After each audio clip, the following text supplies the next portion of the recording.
بالله من الشيطان الرجيم.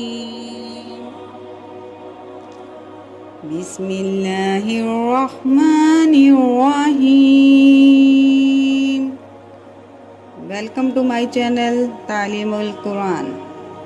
السلام علیکم. جیسا کہ آپ کو پتہ ہے ہم پڑھ رہے ہیں سورہ بقرہ جو کہ مدنی کہا کہ چیزوں کے نام بتائیں جو حضرت آدم علیہ السلام کو علم دیا تھا. فرشتوں نے کیا جواب دیا تھا کہ قالوا سبحانک لا علم لنا، کہ اللہ تو پاک ہے، جتنا علم تو نے ہمیں دیا ہمیں اتنا ہی آتا ہے، اس سے زیادہ ہم نہیں جان سکتے. انک انت العلیم الحکیم، بے شک تو جاننے والا ہے، حکمت والا ہے. تو پھر اللہ تعالیٰ نے جب یہ واضح کر دیا کہ فضیلت کس کی ہے، حضرت آدم علیہ السلام کی، اور فرشتے عاجز ہو گئے، تو فرمایا یا آدم، اے آدم، انبئہم، اب تم بتاؤ ان کو، یعنی کہ آدم علیہ السلام کو فرمایا کہ اب تم فرشتوں کو بتاؤ بِأَسْمَائِهِمْ، ان کے نام، چیزوں کے نام، ساری چیزوں کی، دنیا کی.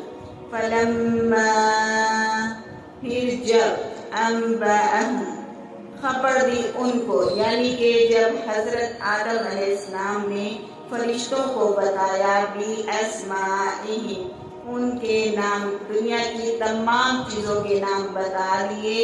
قال، اللہ تعالیٰ نے فرمایا علم، کیا نہیں، اقل لکم، میں کہتا تھا تم سے کہ انی، بے شک کہ میں عالم، جانتا ہوں، غیب السماوات والارض، کس کی، غیب کی چیزوں کا علم، جو کچھ آسمان میں ہے اور جو کچھ زمین میں ہے، سب کی پوشیدہ چیزوں کو میں جانتا ہوں. وعالم، اور جانتا ہوں. آگے مزید اللہ تعالیٰ بتا رہے کہ نہ صرف یہ جانتا ہوں بلکہ میں وہ کچھ بھی جانتا ہوں ما تبدون، جو تم ظاہر کرتے ہو وہ بھی جانتا ہوں.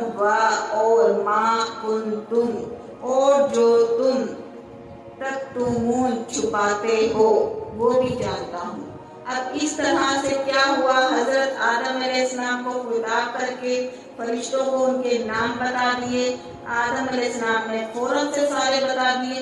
اس طرح آدم علیہ السلام کی فضیلت اور برتری کی ایک اہم صورت کا اظہار کیا گیا.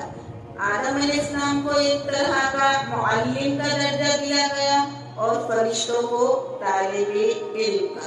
بہرحال یہ ثابت فرما دیا گیا کہ صلاحیت خلافت کے لیے جن علوم کی ضرورت ہے وہ آدم علیہ السلام میں سب جمع ہیں. وآخر دعوانا ان الحمد للہ